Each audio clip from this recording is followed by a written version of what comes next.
దేవునికి స్తోత్రములు. మీ అందరికీ నా వందనములు. ఈరోజు దేవుని వాగ్దానం, నమ్మకమైన వానికి దీవెనలు మెండుగా కలుగును. సామెతల గ్రంథము 28వ అధ్యాయం 20వ వచనం.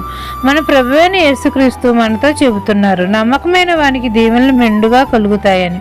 మనం మన తండ్రి పట్ల కృతజ్ఞత కలిగి నమ్మకంగా జీవించాలి. దేవుని యందు భయభక్తులు కలిగి మనం జీవిస్తే దేవుడు మనకు కృపను కనికరమును చూపుతాడు. ఆయన ఆజ్ఞలను కట్టడలను పాటించి తండ్రి మనకు అప్పగించిన పనిని నమ్మకంగా చేయాలి.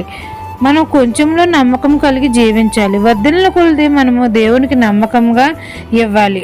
మనం కొంచెంలో నమ్మకం కలిగి జీవిస్తే మన తండ్రి అనేకమైన వాటి మీద అధికారం ఇస్తాడు.